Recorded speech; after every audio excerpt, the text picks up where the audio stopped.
Hi guys, and welcome back. My name is Nellie, and today I have for you a February books video. So I didn't read a whole lot this month, but I did really enjoy what I read, and I have a lot of thoughts about each of the books. So I hope you'll enjoy this and maybe find it helpful in deciding what books you'd like to add to your list. So the first book that I'm going to talk about is Vanishing by Britt Bennett, and this was a super popular novel in 2020. If you're in any book communities online, you probably saw this beautiful cover plastered all over Instagram.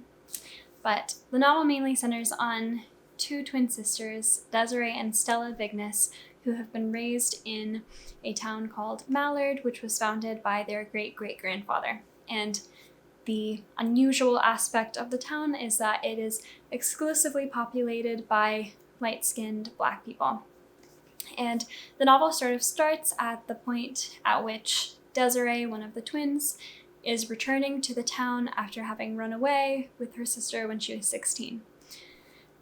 And we learn right off the bat that Stella, the other twin, has since disappeared and lost all contact with her sister and is now passing as a white woman with a white husband. So this book is written in third person and follows multiple characters and multiple time periods, so it's sort of segmented in multiple different decades. The main characters being Stella and Desiree, as well as Stella's daughter, who is a white woman, and Desiree's daughter, who is a dark-skinned Black woman. And this temporal and geographical fluidity is where I felt a lot of the problems of the book originated, but I'll talk about those in a moment. So one of the things that I liked best about this book is I felt that Bennett did a great job of complicating each of these characters. Specifically with Stella, we see her participate in so much racial hatred and prejudice, but we also get to see how much that all stems from her own internalized racism and colorism. And she does a great job of complicating their actions so that we as readers never feel alienated from them. Another achievement of the book is how it sheds light on an underrepresented period of history and pays careful attention to the nuances of colorism and internalized racism. And it really feels like a beautiful contemporary response to some of its predecessors with similar subject matter, like Nella Larsen's Passing and Zora Neale Hurston's Their Eyes Were Watching God, which also features an all-Black town and sort of feels similarly fantastical or like semi-fantastical. That said, my biggest problem with the book was that it did feel super messy in terms of the structure and the way that it transitioned from character to character, as well as from time period to time period, felt like it wasn't very considered or elegant. And I wasn't always sure why we were getting to see certain characters at certain times, which contrasts pretty starkly with the last book that I read, which has this effect, which is Girl, Woman, Other by Bernardine Evaristo. And I feel in that book that you always know why you're seeing certain characters, and even so, each snapshot of their life that you get feels so integral to knowing who they are as a person. And then additionally, each of these characters are a tile in the overarching mosaic of the novel, which I just didn't really get that effect in the Vanishing Half. And I really felt like we didn't get a lot of characters pay off.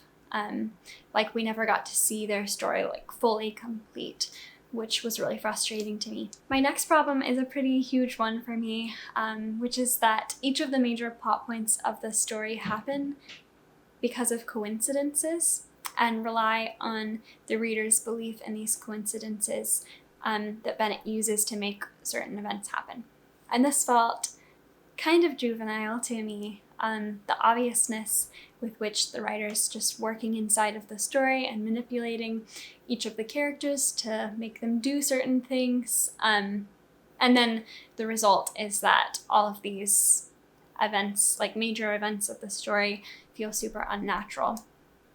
It also takes away the agency from the characters because we don't get to see them make specific choices that would push the plot along. overall, this is a super easy read, and it's obviously centered on a really important subject matter and time period in history, so I would definitely recommend it to someone who is looking for a sort of unchallenging book to get absorbed into for a day. But I might first recommend some of the other books that I mentioned if they're looking for more of a window into this moment in time, like Passing or Their Eyes Were Watching God. The next book that I read was The Thing Around Your Neck by Chimamanda Ngozi Adichie, and you may have heard of her after her best-selling novel Americana won so many awards and prizes.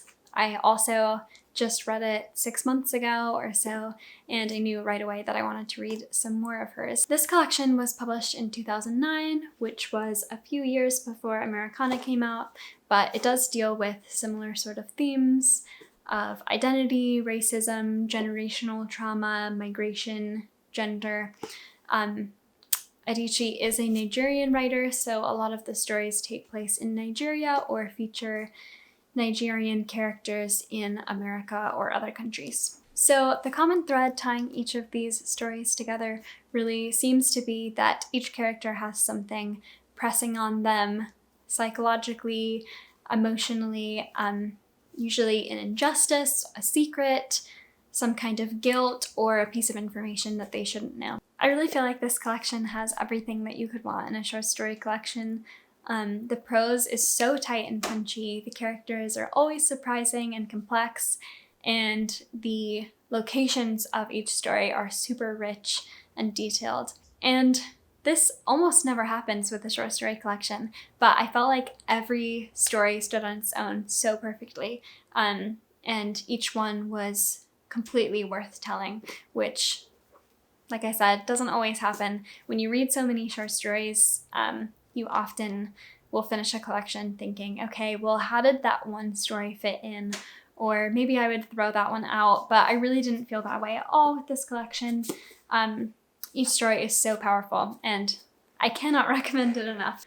I actually think this collection would be a great introduction for short stories for someone who hasn't read a collection before. And it's also a great primer for Americana since it deals with a lot of the same themes and geography. So I definitely would give this a solid 10 out of 10. So the next book that I read was Call Me By Your Name by Andre Aciman, and I no longer have the physical copy of this book, but I will put it up here somewhere. And this book was adapted into an award-winning movie with Timothée Chalamet and Armie Hammer, so that is how you may have heard of it. I watched the movie when it came out, so I already knew the plot going into it, as well as a lot of the controversy surrounding it. So the story mainly centers on Elio, who is a 17-year-old boy living in Italy, and takes place in the period of one summer in which his parents have an American artist in residence who is movie star handsome, charismatic, and most importantly, intellectually matched with Elio. And this is definitely a coming of age story because we get a lot of Elio's neuroticism and overthinking as he experiences this love story with Oliver, but it's also obviously a romance. So there is a lot of controversy surrounding this book, mainly with the main two characters' age differences, because Elio is 17 and Oliver is, I think, 25, maybe 24. There's also a lot of controversy involving the more taboo sexual scenes in the novel, which people didn't really like. Personally, I didn't really mind a lot of the scenes that people seemed to have so much issue with, but if you are someone who does not like detailed descriptions of the body, then I'm probably going to recommend that you leave this one off of your list. I expected to dislike this book, and maybe because of that, I actually really loved it. I think the strongest aspect is that Aciman does a great job of really inhabiting the voice of Elio and all of his neuroticism and obsession that we would expect to see when a young person falls in love for the first time. I really did feel like everything about this book was so effortless. It really spans a wide range of subjects like philosophy, religion, companionship, intellectualism, and it really makes use of all of the space of the novel. My only issue was a super small one, but I did feel like the book was a little bit over the top in terms of the smuttiness, which can be a little bit problematic in general when you have a straight writer like Asaman portraying a homosexual relationship. And we saw this with various movies like Blue is the Warmest Color, which was also directed by a straight man, which is just sort of a problem when you have so much sexual content that it ends up sort of exoticizing homosexual relationships and making them seem more erotic and sexualized than heterosexual relationships are. But like I said, that's a minor problem. So yeah, overall, this is a super great coming-of-age romance novel, and it really gets you into the mind of a young person experiencing love for the first time, and kind of demonstrates how much of an impact that leaves on us as human beings. The next book that I read was Dubliners by James Joyce, and there's very little to say about this book that hasn't been said already, since it was published in 1914 and has been read in so many English classrooms since, but this really is such an essential collection to read as someone who loves short stories, since it did really do a lot of things that hadn't been done at the time and gives you a beautiful historical perspective on life in the early 20th century in Dublin.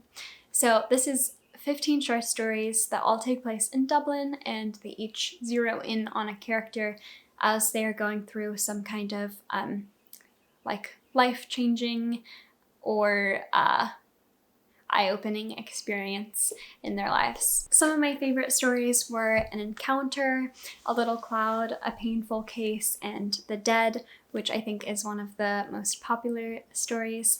And I really think that one of Joyce's biggest achievements with the collection is his ability to really translate a person's inner monologue or neuroticism onto a page, as well as his ability to use scope and really zoom out on the city as a whole and then zoom into one person's perspective of it. He shows us not only what Dublin looked like at the time, but also what different characters thought about it, as well as how they compared it to other places. Characters mention Paris or London or other places that seem just out of reach for the characters, and often compare those places to Dublin. I know in A Little Cloud, I think one of the characters says that if you wanted to succeed, you had to go away from Dublin because there's nothing to do there. And I think these stories really give for modern readers a window into some of the psychological impacts of the political, religious, cultural tensions that the residents of Dublin were experiencing at the time. Which is a very cool effect if you love history. Honestly, there were some stories that were a little bit tough to get through, and there's so many characters in a lot of these stories that it's sometimes hard to keep track of them, at least for me. But I would recommend it if you're someone who's trying to work their way through the classics, or you're a short story lover or a history lover, or just someone who wants to know more about the form of a short story, because I really think Dubliners has so many great examples of what a short story can do. Yeah, I would not recommend this to people who hate classics because it's definitely not a light read. Alright, so that pretty much wraps up all the books that I read in February. I hope you found this helpful in some way, and do stay tuned for my March books video in about a month. So thanks so much for watching. I appreciate it. Bye.